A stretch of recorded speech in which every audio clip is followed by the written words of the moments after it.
오늘 이 자리에 오신 여러분 모두를 사랑하고 축복합니다. 우리 옆 사람하고 인사하겠습니다. 사랑합니다. 축복합니다.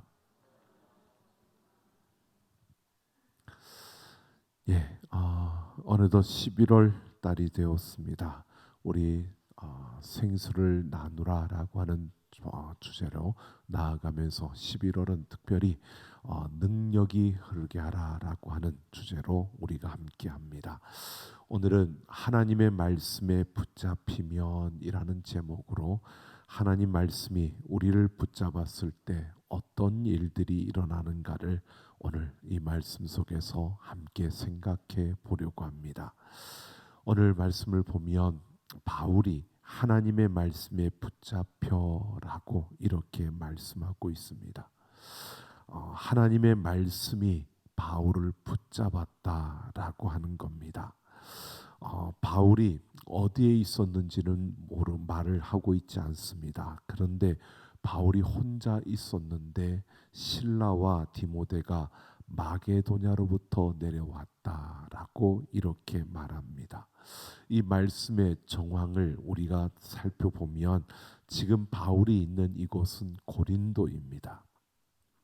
바울이 먼저 고린도에 가서 혼자 그곳에 머물러 있었는데 무슨 일이 있었는지는 자세히 알 수 없지만 바울이 힘이 빠져 있는 그러한 상황이었습니다. 그러니까 무언가 바울의 마음을 불편하게 했고 바울의 힘이 빠진 그러한 상태에 있었는데 그러는 중에 바로 바울의 2차 전도 여행에서 정말 그에게는 절대적으로 필요했던 그리고 함께했던 그 동역자들인 실라와 디모데가 바로 그곳에 합류했다는 겁니다. 그들이 그곳에 오므로 바울이 힘을 낼 수 있었다라고 하는 것을 우리에게 보여주고 있습니다. 이렇게 그와 함께하는 동역자로 인하여서 새 힘을 얻고 그렇게 힘을 내는 이러한 것을 오늘 하나님의 말씀에 붙잡혔다라고 이렇게 표현을 하고 있는 겁니다. 여러분 여기에서 우리가 이 말씀에 붙잡혔다라고 하는 이것이 어떤 의미인가를 우리가 먼저 봐야 합니다. 이 말씀에 붙잡혔다라고 하는 것은 수동형으로 우리가 이 원어를 봤을 때 이 수동형으로 말하는 것은요 상호작용을 이야기하는 겁니다. 그러니까 말씀에 붙잡혔다라고 하는 것은 하나님의 말씀과 우리 사이에 상호작용을 말하는 것으로 그냥 하나님의 말씀이 나를 일방적으로 붙잡는 나를 일방적으로 꽉 잡는 이런 의미를 말하는 게 아니라 우리가 하나님의 말씀을 붙잡으려고 노력하고 또 그 말씀을 사모하고 또 그 말씀을 내가 붙들려고 그렇게 안간힘을 쓰는 이러한 가운데 있을 때 하나님의 말씀이 우리를 붙잡는 이러한 역사를 말하는 겁니다. 그러니까 나는 아무것도 하지 않는데 나는 아무것도 하지 않고 어떤 노력도 하지 않고 나는 그냥 있는데 하나님 말씀이 나를 와서 확 붙잡는 이러한 것을 말하는 게 아니고요. 내가 하나님의 말씀을 붙잡으려고 하나님의 말씀을 잡으려고 하나님의 말씀을 내 삶에서 내가 필요하다고 느끼고 그 말씀 앞에 달려가려고 그렇게 안간힘을 쓰고 노력할 때 그 하나님의 말씀이 나를 붙잡는 그 하나님 말씀이 나에게 찾아오는 이러한 역사를 말하는 것입니다. 바로 그런 상황 바울이 무언가 힘든 일이 있어서 그가 하나님의 말씀을 붙들려고 하고 하나님의 말씀을 필요로 하고 하나님의 말씀이 내게 부어져서 이 갈급함과 이 갈증을 해소해 주기를 그가 간절히 원하고 그 하나님을 찾고 구하는 가운데 하나님의 말씀이 바울을 붙잡았다라고 이렇게 말하고 있는 겁니다. 그러면서 바울은 그 말씀의 능력으로 이 동역자들과 함께 놀라운 일을 감당하기 시작하는 겁니다. 여러분, 이 하나님의 말씀에 붙잡히고 난 다음에 바울이 놀라운 일을 시작하는데요. 이 붙잡히는 이 부분을 우리가 좀 더 보면 이러한 부분입니다. 바울이 그냥 하나님의 말씀이 바울을 딱 붙잡는데 이게 뭐냐? 어떤 말씀이 그에게 주어졌을 경우도 있고요. 우리가 말씀에 붙잡힌다라고 하면 하나님의 말씀이 그 심령 속에 떠올라서 생각나서 또 그 말씀이 그 마음 속에 뭔가를 정확하게 하나님이 가르쳐 주시는 이러한 말씀이 그에게 주어졌고 또 환상 중에 그런 말씀이 들려졌을 수도 있고요. 또 한편으로는 느낌으로 하나님께서 이런 걸 원하시나 보다. 하나님께서 나에게 이렇게 말씀하시는구나. 내가 이런 것을 하는 것이 하나님이 더 원하시는 것일 것 같다라고 하는 이렇게 깨달아지는 느껴지는 이러한 경우도 포함이 되어지는 겁니다. 내 성경에서 이 붙잡히다라고 하는 붙잡다라고 하는 이것과 같은 단어인데 번역이 다른 부분이 있습니다. 그것이 뭐냐 하면 하나님 말씀이 우리를 붙잡는다는 이 표현을 성경에서 강권하다라고 이렇게 번역을 해놓은 곳이 있습니다. 바로 고린도후서 5장 14절을 보면 그리스도의 사랑이 우리를 강권하시는도다라고 하는데 그 사랑이 우리를 붙잡았다라고 하는 겁니다. 그러니까 강권하다라고 하는 것은 우리가 이런 겁니다. 몰아가는 힘을 말하는 겁니다.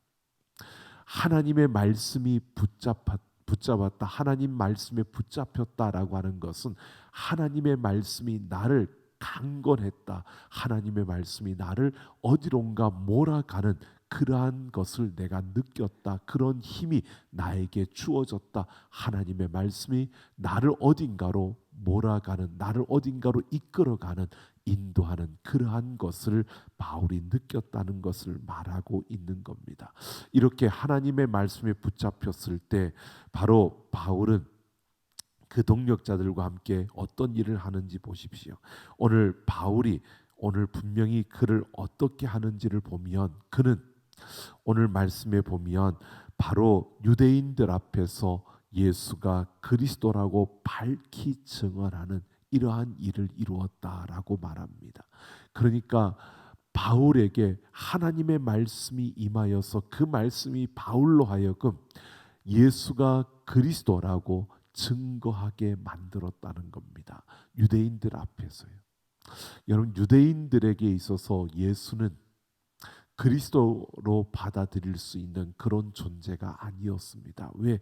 유대인들에게 있어서는 그들이 구약에서 많은 선지자들이 이야기한 그 말씀 속에서 나무에 매달려 죽은 그것은 저주받은 죽음이라고 그렇게 알고 있었던 그러한 자들이었기 때문에 예수님이 십자가에 못 박혀 죽임을 당한 이 사실을 아는 유대인들은 그 이야기를 아는 유대인들은 예수를 그리스도라고 인정할 수 없는 것, 이것이 당연히 그들의 지식과 그들이 가지고 있는 그러한 생각 속에서는 예수는 그리스도가 될 수 없는 존재였습니다.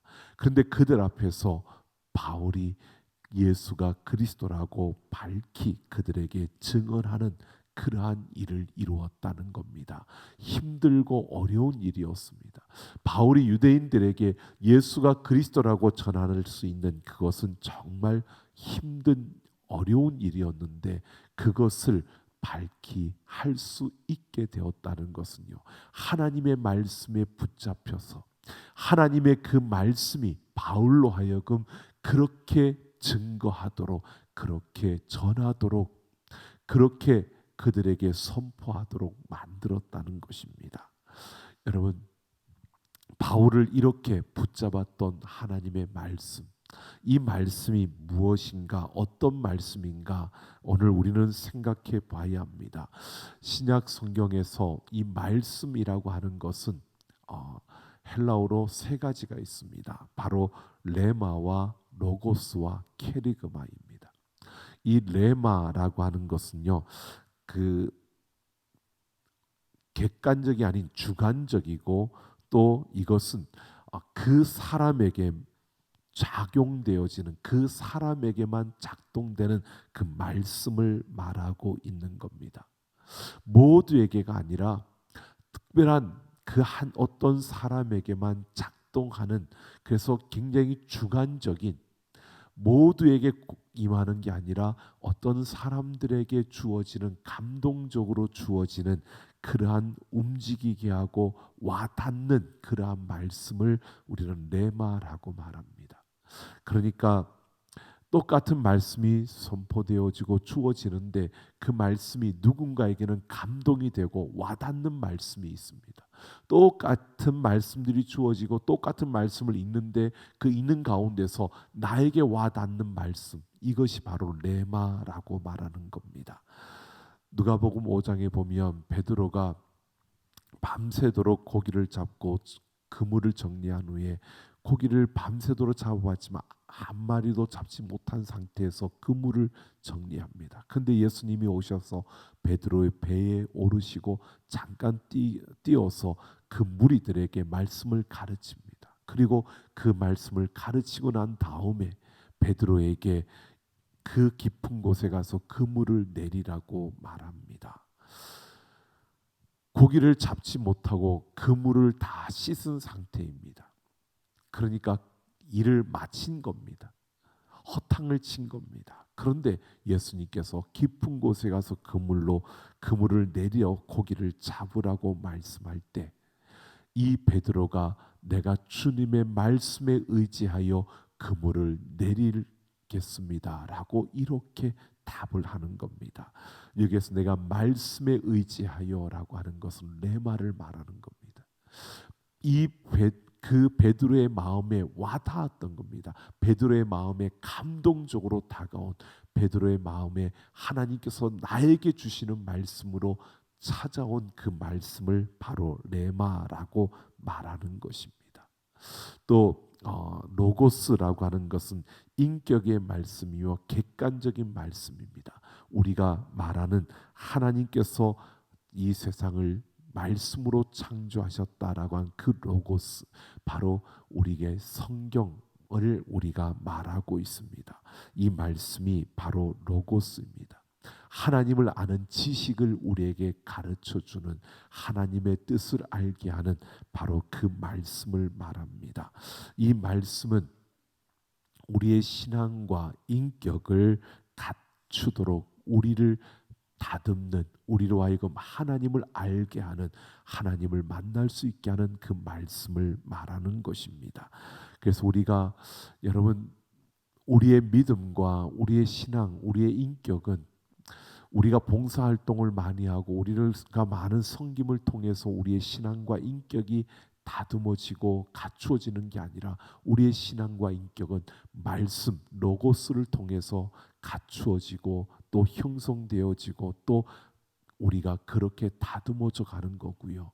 우리가 그런 인격과 그런 신앙을 가지고서 살아갈 때 우리는 바로 그 인격과 신앙을 가지고 봉사하고 섬기는 이러한 삶을 살아가게 되는 것입니다. 오늘 바울이 붙잡힌 말씀이 바로 이 로고스였습니다. 하나님의 그 말씀, 그 진리의 말씀에 그가 붙잡혀서 오늘 그는 그들에게 바로 예수가 그리스도라고 밝히 증언했다라고 합니다. 이 증언했다라고 하는 것이 케리그마입니다. 바로 선포된 말씀을 말하는 겁니다.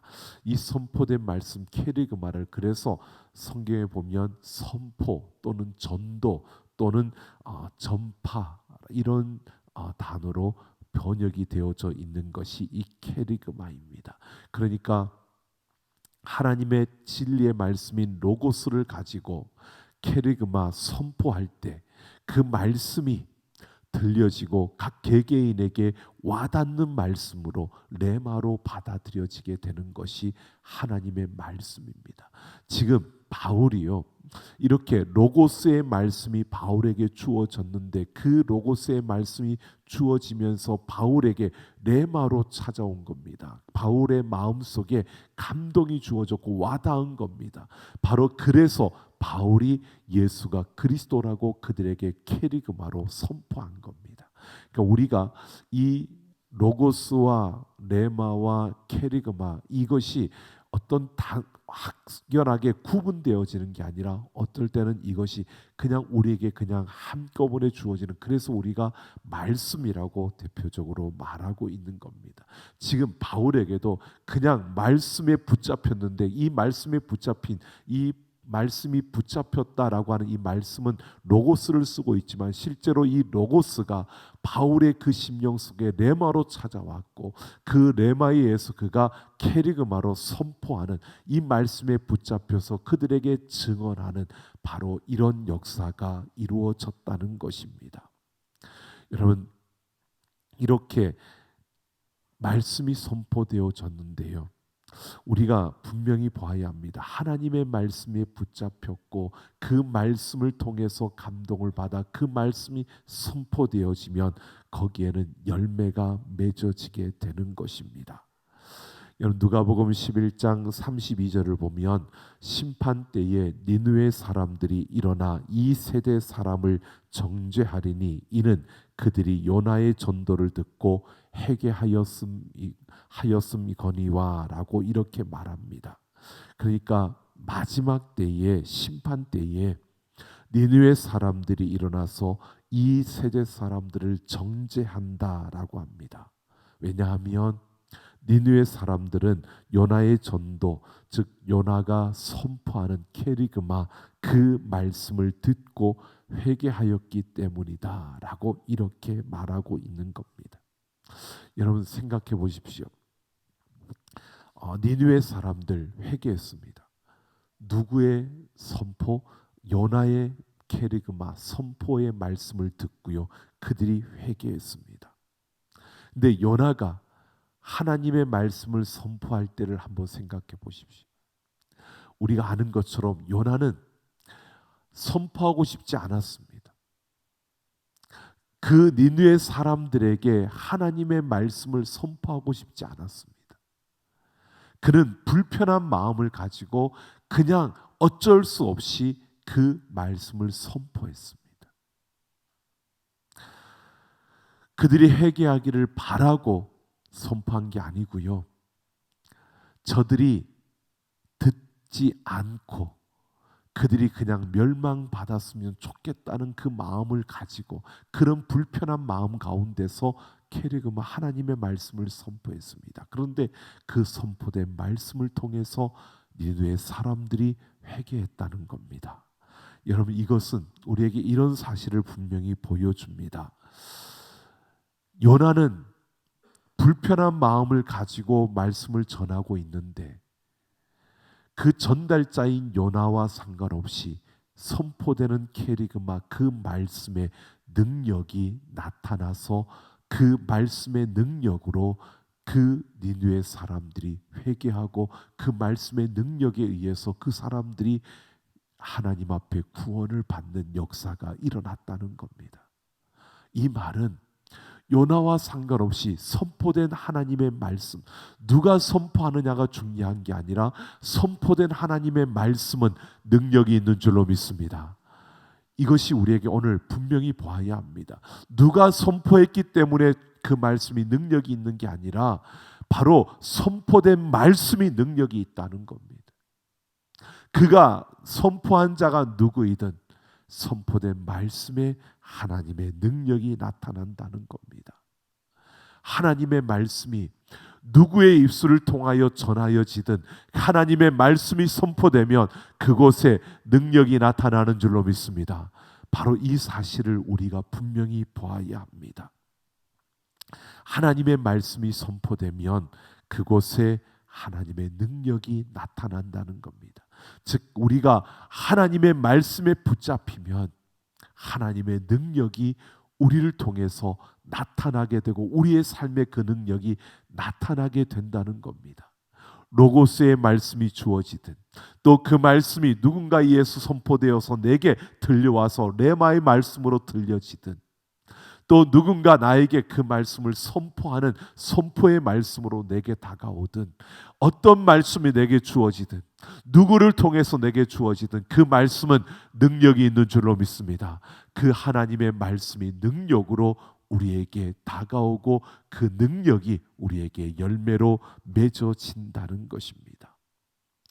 여러분, 바울이 예수가 그리스도라고 그들에게, 유대인들에게 선포했습니다. 여러분, 그 다음에 보십시오. 어떤 일이 일어나는지. 그가 그렇게 증거했는데 그들이 예수를 믿고 그들이 예수님 앞으로 나오지 않았습니다. 바울이 하나님의 말씀을 그들에게 감동이 주어져서 그 힘을 얻고 말씀에 붙잡혀서 그 말씀을 선포했는데 여러분, 원하는 대로 이루어지지 않았습니다. 바울이 회당에서 유대인들에게 그 말씀을 선포할 때는 그 능력이 나타나서 그들이 회심하고 그 회당에서 그들이 예수를 그리스도로 받아들이고 이런 역사들이 일어날 것을 기대하며 바울도 증거했을 겁니다. 그런데 오히려 바울을 향하여 박해가 일어났습니다. 그래서 바울이 그들의 반대, 그 박해로 인하여서 내가 도저히 이들을 위해서 여기에서 더 이상 이 사역을 못하겠다고 그가 자신의 그 사역을 접었습니다. 그러면서 바울이 이방인을 향하여 가겠다고 그렇게 결심을 하고 그 회당에서 나오는 겁니다. 여러분, 여기까지만 보면 말씀의 능력이 나타나야 되는데 말씀의 능력이 나타나지 않고 오히려 현실은 더 힘겹고 어려운 상황이 되어지고요. 바울은 더 낙심하게 되어서 이제는 내가 더 이상 여기서 저 유대인들에게 내 민족이지만 내가 저들에게 복음을 전하지 않고 내가 이방인들에게로 가야겠다고 그렇게 그들을 향하여 복음을 전하는 것을 멈추게 되었다는 겁니다. 여기까지만 보면 실망하고 좌절할 수밖에 없습니다. 그런데요, 회당에서 나와서 바울이 다른 집으로 향합니다. 이방인들에게 내가 복음을 전하겠다고 다른 집으로 향하는데 어디로 가느냐? 바로 회당 옆집 디도라는 유스도의 집으로 간 것입니다. 여러분, 회당 옆에 있는 집이다 보니까 그곳으로 회당에 갔던 유대인들도 오고요. 그리고 고린도 사람들도 왔다라고 성경은 말합니다. 고린도 사람이라는 것은 여기서 말하는 유대인이 아닌 고린도에 사는 유대인들이 아닌 바로 이방인들을 말하는 것입니다. 바로 유대인들도 오고 회당 옆에 있는 집이다 보니까 유대인들도 오고 고린도인들도 왔다라고 하는 것은요, 이방인들을 향하여 가겠다고 실망해서 더 이상 내가 유대인들에게 이 복음을 전하지 않겠다고 그리고 그 사역을 접고 그 회당 옆에 있는 디도 유스도의 집에 와서 복음을 전하려고 하는데 유대인들도 오고요, 이방인들도 그곳으로 나오는 겁니다. 그래서 거기에서 복음이 펼쳐지기 시작하는 겁니다. 거기에서 복음이 전하여지면서 고린도에 복음이 전하여지는 역사가 일어나고 있는 겁니다. 바로 말씀에 붙잡힌 그 바울의 능력은 회당에서 일어난 것이 아니라 회당 옆에 있는 그 디도 유스도의 집에서 일어났다는 사실을 오늘 우리에게 보여주고 있습니다. 여러분, 내가 말씀에 붙잡혔다고 해서 내가 원하는 대로 내가 계획한 대로 여러분 우리가 기대하는 대로 그 역사 그 능력이 나타나는 것이 아니고요, 바로 우리가 생각할 수 없는 하나님의 그 뜻과 하나님의 그 계획하심을 따라 하나님의 능력이 나타나고 이루어지는 줄로 믿습니다. 오늘 우리는 이것을 보아야 합니다. 내가 하나님 말씀에 붙잡혀서 순종했고 내가 하나님의 말씀에 붙잡혀서 그렇게 달려갔는데 내가 생각했던 대로 내가 기대했던 대로 일들이 이루어지지 않는다고 해서 하나님의 능력이 이루어지지 않는 게 아니고요, 우리가 생각했던 것과는 우리가 기대하는 것과는 달리 하나님의 그 능력은 반드시 일어나게 될 줄로 믿습니다. 내가 원하지 않더라도 내가 기대하지 않더라도요, 하나님은 반드시 그 다른 길을 열어서 하나님의 그 능력을 이루신다는 것을 오늘 우리에게 보여주고 있습니다. 물론 내가 계획하고 내가 기대했던 일들이 이루어지지 않았기 때문에 그것이 막히는 그 순간에는 그것이 정말 이루어지지 않는 그 현실 속에서는 우리가 힘들고 아플 수 있습니다. 하지만 내가 하나님의 말씀에 붙잡혀서 그 말씀 가운데 서 있다면 하나님은 우리에게 반드시 더 좋은 길을 열어주실 줄로 믿습니다. 그래서 사방이 막혔을 때 하늘길을 열어주시는 하나님의 그 손길, 그 능력의 역사가 우리 가운데 이루어진다는 것입니다. 누가복음 12장 50절에서 예수님이 이렇게 말씀하십니다. 나는 받을 세례가 있으니 그것이 이루어지기까지 나의 답답함이 어떠하겠느냐라고 합니다. 예수님께서 내가 받을 세례가 있다고 말합니다. 그것이 이루어지기까지 나의 답답함이 어떠하겠느냐라고 합니다. 여기서 답답함이라고 하는 이 원어가 붙잡히다라고 하는 이 단어와 똑같은 단어입니다. 바로 말씀에 붙잡힐 때 우리에게 답답함이 주어질 수 있다는 겁니다. 예수님께서 내가 받을 세례가 있는데, 내가 감당해야 될 일이 있는데, 내가 하나님의 말씀에 붙잡혀서 나아갈 그 길이 있는데 그것을 기다리는 그 순간이 나에게 답답한, 이 답답함으로 주어진다는 겁니다. 이 답답함이 어떻겠느냐, 이루어지기까지 그 답답함이 어떠하겠느냐라고 하는 것은요, 내가 하나님의 말씀에 붙잡힌 바 되어 나아갈 때에 내가 이루고 싶고 내가 빨리 이루어졌으면 좋겠다라고 하는 그 바라는 것들을 기다리는 그 시간들이, 내가 원했던 그런 상황들이 펼쳐지지 않고 오히려 답답함이 주어지고 오히려 형통함이 아니라 오히려 막혀지는 이러한 순간들이 주어지는 그러한 일들이 우리 앞에 일어난다는 것입니다. 하나님의 말씀에 붙잡혀 달려갈 때에 그냥 형통한 길만 주어지는 게 아니라 하나님의 능력이 나타나는데, 그 능력이 나타날 때까지 우리에게 답답함이 주어질 수밖에 없다는 겁니다. 그런 환경이, 그러한 어려움이 우리에게 찾아온다는 겁니다. 여러분, 답답함이 주어진다고 해서 하나님의 말씀의 능력이 나타나지 않는 게 아니라 그 답답함을 통하여서 하나님의 능력이 나타나기를 우리는 더 기다리고 기대하며 나아가야 한다는 사실을 말해주고 있는 겁니다. 그럴 때 이 말씀의 능력이 우리 가운데 이루어진다는 것을 말해주고 있는 겁니다. 하나님의 말씀에 순종하며 나아가는데 정말 답답함이 계속되어지면 우리 안에는 속상하고 또 우리 안에는 정말 힘들고 어려움이 있을 겁니다. 그러다 보면 우리는 하나님이 나를 버리시는 것은 아닌지, 하나님을 나를 왜 이렇게 몰아가시는지, 하나님은 왜 나한테만 이렇게 힘겹게 하는지, 하나님 왜 나한테만 이렇게 어려움을 주시는지 우리는 그렇게 생각합니다. 그런데 그 순간에도요, 우리는 하나님의 말씀에 붙잡혀야 한다는 겁니다. 하나님 말씀에 붙잡히면 하나님은 그 우리가 생각하는 것보다 더 큰 능력으로 우리 가운데 하나님의 그 능력의 역사를 이루어 주신다는 것입니다. 그래서 오늘 우리는 정말 우리의 걸음 속에서 이것을 보셔야 합니다.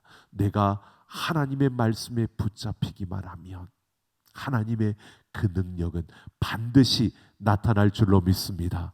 내가 하나님 말씀에 붙잡히면 우리의 삶에 하나님의 열매, 그 능력은 반드시 나타납니다.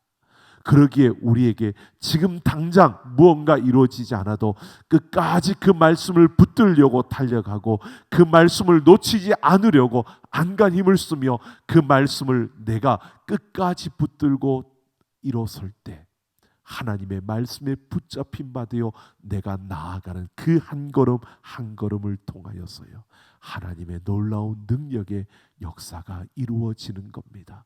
그래서 우리는 이러한 우리의 모습이 필요합니다. 하나님의 말씀을 내가 붙잡으려는 열정이 우리에게 있어야 합니다.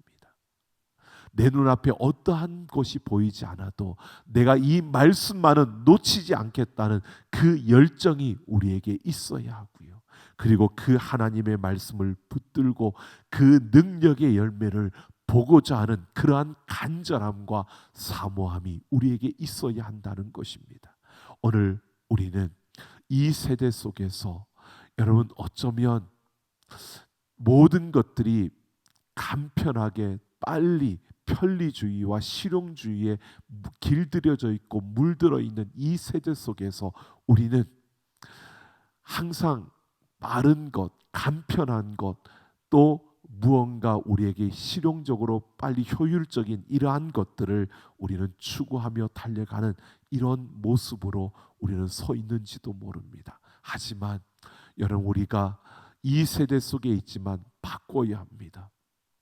거기에 길들여져 있는 우리의 모습들을 우리가 바꾸어 가야 합니다. 우리는 하나님의 그 말씀에 붙잡힌 인생, 그래서 하나님의 말씀을 붙들려고 하는 그 열정과 그 하나님의 말씀의 능력이 우리의 삶에 이루어지기를 간절히 바라는 그 사모함과 간절함으로 우리가 달려갈 때 오늘 우리는 반드시 그 하나님의 말씀의 능력을 보게 되고요, 그 능력의 열매를 우리는 누리게 될 뿐만 아니라 오늘 우리를 통해서 더 많은 이들이 복을 받는, 우리를 통해서 더 많은 이들이 그 하나님의 말씀의 능력을 볼 수 있는 그러한 자리에 우리가 서게 될 줄로 믿습니다. 오늘 우리의 삶 속에서 하나님의 말씀을 붙들려고 하는 그 열정이 우리에게 일어나기를 소망하고요, 우리가 하나님의 말씀의 능력을 더욱더 간절함으로 사모함으로 바라보며 달려갈 수 있는 우리 모두가 되기를 예수님의 이름으로 축원합니다.